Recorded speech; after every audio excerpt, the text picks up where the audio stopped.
part of a new thing that we are doing where I more review and rank movies rather than analyze them.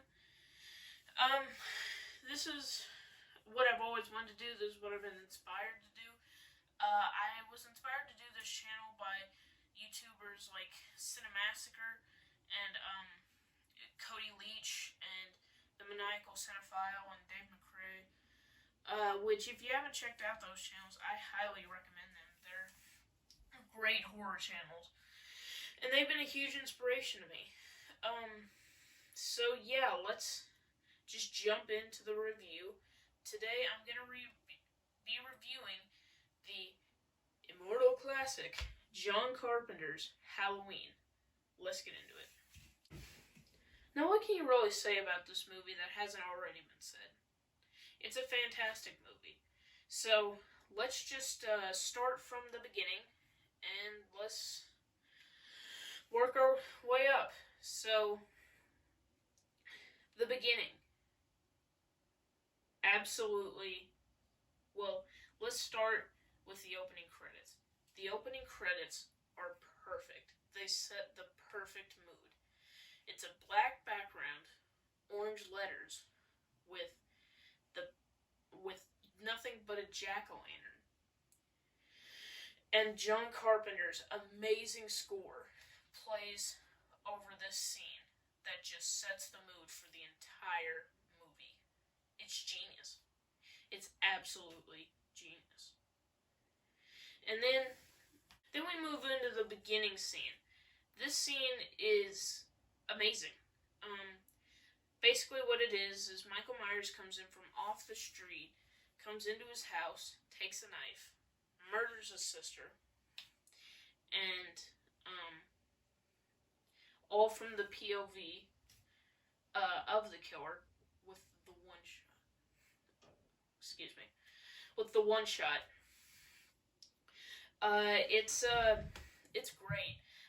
It had invented the new Steadicam, or it wasn't invented. It was the newly invented Steadicam. And it was not all one take, but it sure as hell looks like it. It's perfect. It's probably the most gruesome scene in the movie. And it's, what can you really say about it that hasn't been said? And, the ending of it. A lot of people say, why are the parents just standing still? Well, Dave McCrae actually has a video on it, but I'm going to sum it up here. It's a tableau. It's a moment in time where time just stops as you see this 6-year-old kid in a clown costume holding a knife covered in his sister's blood and his parents coming home to see this horrific scene. And that's chilling. That is absolutely chilling to me. It may not be to you. You may be one of those people that think this is boring and not scary. But I actually very much enjoy it. And I think it's frightening. It is frightening. Then we come to the next scene. This scene is very scary. It's a cold and rainy night, the night right before Halloween. And Dr. Sam Loomis and the nurse, Marion Chambers, are driving along to the mental institution. And Dr. Loomis is somber and scared. He doesn't like this. He is frightened for what might happen. He doesn't even refer to Michael as human. He calls him an it instead of a him. And that's... You have to understand, people say that Dr. Loomis is not a great psychiatrist. That has never been the point. He's not Dr. Phil. He is a man who's practiced medicine and psychiatry for years. But this is the case he just can't figure out. He cannot figure out what makes Michael tick. And he only can deduce that he is just evil. that he is evil incarnate. The only way that I can describe it is evil incarnate. So he's frightened to take this guy anywhere for the threat of him escaping. Then they move over to the mental institution, and there are mental patients standing in the pitch black, pouring rain. That scene still frightens me. It's one of those scenes where you have to think, what was going on 20 minutes before that scene happened? And before the car got there, they were just standing in the rain, in pitch black, in the dark, in the cold, just standing there. That's chilling. That's terrifying to me. I don't have a lot of words to use other than those words. And we get to the day portion of this movie, and this is where I gotta give props to director and writer John Carpenter and cinematographer Dean Cundy, not Candy. The opening scene, the scene of the escape, almost every shot in this movie is great. It lingers on shots, which makes you get an eerie, uneasy feeling. It's got a nice bluish tint during the night, a nice hue of blue. And many have criticized this movie for, it doesn't look like nighttime, like the Texas Chainsaw Massacre would, or something along those lines. But I actually think it does look like nighttime. And, of course, John Carpenter, the director, writer, composer. He did a great job with this movie. Now, a little bit of background. John Carpenter was a kid who grew up in Bowling Green, Kentucky, with a father who was a music professor. I'm actually from Kentucky, so it's nice to know that one of my favorite directors is from there. And he loved going to the movies to see horror and westerns. And then he started to make movies after going to UCLA. He made a TV movie named There's Something Watching Me. And it was a sort of Hitchcockian Rear Window type movie. And then he made Assault on Precinct 13, whose score was able to get Donald Pleasance involved. Assault on Precinct 13, I have not seen it, but it led to this movie, so that's a big plus. And, John Carpenter is masterful in his direction. His score, perfect, eerie, creepy. His, the way he lingers on shots to make you get sort of an uneasy feeling. The way that he directs actors, the way that people act in this movie is amazing. The writing for people like Loomis and the opening scene, it's one of a kind, to be completely honest. Scary about Michael Myers is that he sort of wants to scare his victims before he kills them. Think about it. He could have killed Lori at any time of the day, when she's walking home from school, when she's at home, when, she's at a house all by herself. But no, he waits to make it one of the scariest nights of her life. He scares Annie by knocking over a potted plant. He can be, and probably the most scary part of it all is in movies in modern movies like Summer of '84 or Better Watch Out, some of my favorite horror movies. It spends an awful lot of time being concerned whether or not the villain is going to get away with it or not. The thing with Michael Myers is, getting away with it has never been a concern. He can disappear and reappear at random. He's not worried about, going to jail. He just has one night where he can, where he can wreak havoc on a town, and he can just disappear and reappear at random. He is everywhere and nowhere at the same time. And while we're talking about that, the Myers house in this movie is scary, in my opinion. Um, there's a lot of abandoned houses in my town, and it looks exactly like that.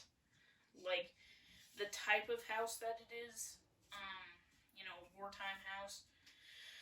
It looks really good, as an abandoned house and as a 1960s house.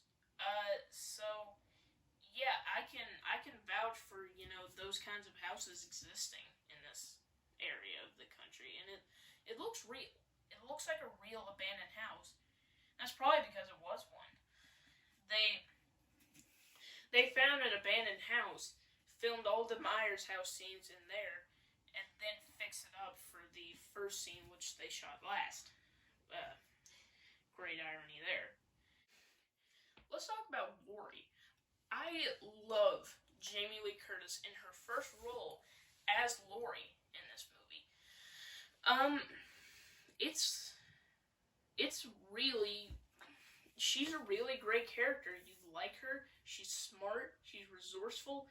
She's the kind, I don't want to say this, virgin, plain Jane, girl next door, for lack of a better term. She gets every question right in class. She wants to babysit instead of, hanging out with boys. She gets mad when she forgets her chemistry book. And we all know somebody like that. And that's just adds to the charm. She's one of the best final girls of all time, in my opinion. She's probably one of my favorites. Only probably met by Sidney Prescott or Sarah Connor. If you count Sarah Connor. And while we're doing that, let's get into the third act. So, Lori goes into this elaborate haunted house decorated with dead bodies. And then what Michael does is he appears out of thin air and then stabs at her. She falls off of a banister. Can you imagine that, falling off of your banister? That's like a story of a house. That's gotta hurt.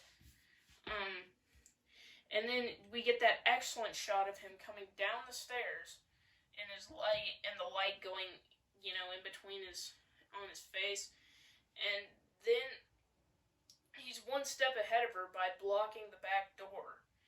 And so she hits it open with her hand, and she makes it out. Then she starts screaming, but nobody hears her, I guess, but maybe they just don't care. I mean, it was the 70s. They think you're probably playing. And that brings me to another thing. There's not a lot of blood or jump scares in this movie.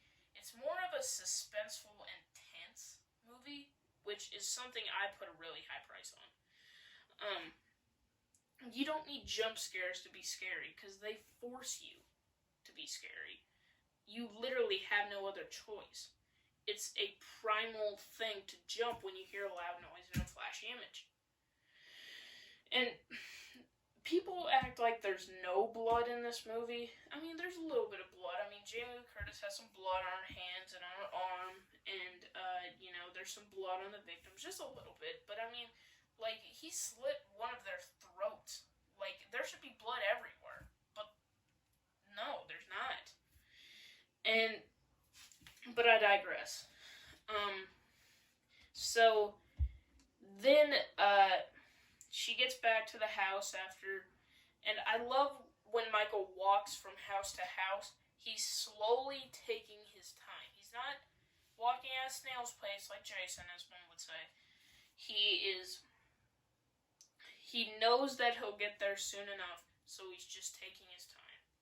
But Lori gets in, and then Michael is able to break into the house, and then she stabs him with a knitting needle in the neck. This is when Michael Myers becomes very scary. And She goes upstairs. Michael follows her. Then there's that iconic closet scene where she takes a coat hanger, stabs him in the eye, then stabs him with his own knife. And he still gets up. He does. And this is one. There's a lot of shots that I love in this movie as a filmmaker, but I love the shot because it's just so terrifying of him sitting up. Nobody sits up like that. You can only assume that it's by the face of evil. He gets up and slowly stumbles over to choke her. And then Dr. Loomis comes up the stairs after hearing the kid scream, takes his aim, shoots him 6 times, dumps an entire magazine into that guy. He falls off a balcony, and people are like, well, it's just a second-story balcony. I mean, it's not that bad. No. Have you ever fallen off a balcony? Dude, that stuff's gotta hurt. And it's probably gotta knock you out. There's no way he could have survived this. Absolutely no way. And he just disappears. He goes into the night. Like a ghost. That when I see the body missing on the ground, I've seen this movie maybe 10 times, I still tense up. Because you know, he could be anywhere. He could be right behind you. He could be across the country from you. He's everywhere and he's nowhere. And the face that Donald Pleasance gives when he sees that body is gone, it's indescribable. This ending is perfect.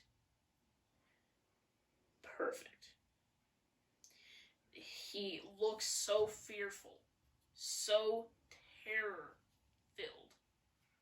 He doesn't know what to do. He's in shock. How could he have done that? There's no conceivable way. Michael Myers cannot be killed.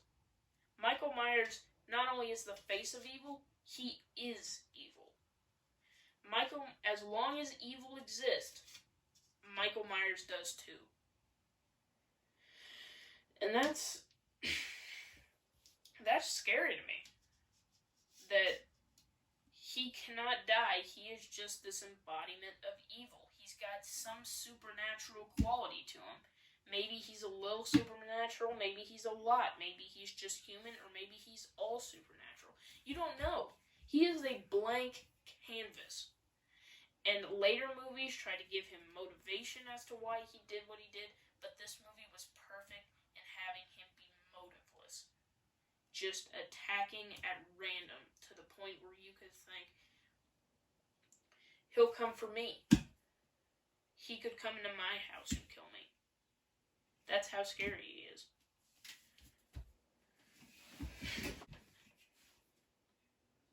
But unfortunately, every rose does have its thorn. And this movie is not without flaws. Starting off with one of the first flaws, the performance by Nancy Kyes as Annie is...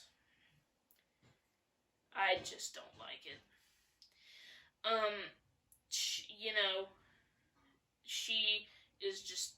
She's just not good. I'm sorry. Her deliverance of the dialogue, Lindsay, that sort of thing. And it's really distracting when the kid actors are actually much better actors than some of the adult ones. And, and that's a very small negative for me, the performance. And another small negative, there's no variety in the kills. All the kills we see on screen are, they either start as strangulations or they are strangulations. They're inventive kills. there are, strangling with a telephone cord, pinning somebody to a wall with a knife. I love when he just pins that guy to the wall, and he just stares at him with that head tilt. But there are some death scenes in here that I just don't like. Like, it is scary, but Annie's death, there's just some things that, like, they play the same sound effect of her struggling, like, twice in a row. It's a strangulation. The variety in kills, now I'm not saying, do a scream garage door kill, or, but, like, something other than, stabs and strangling. It just gets old after a while. But, yeah. Please excuse the noise.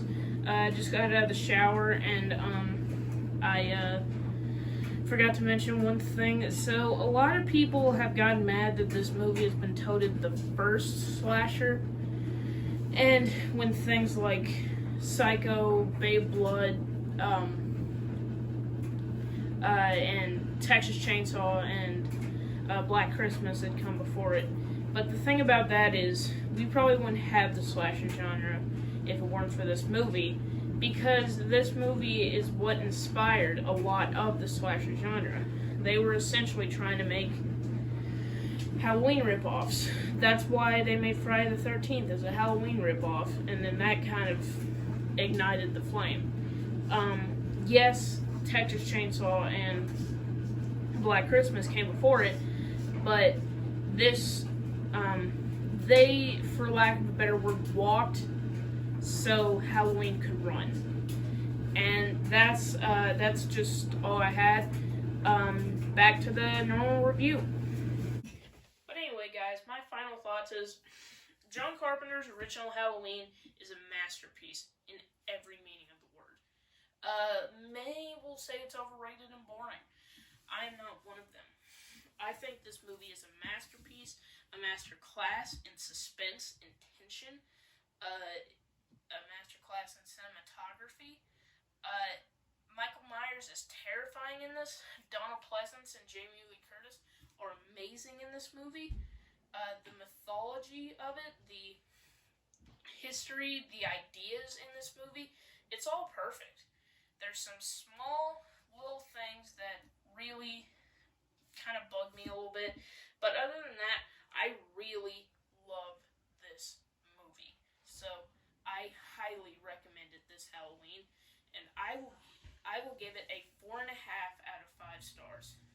This is Jack Ellis for Ellis Analysis and Reviews.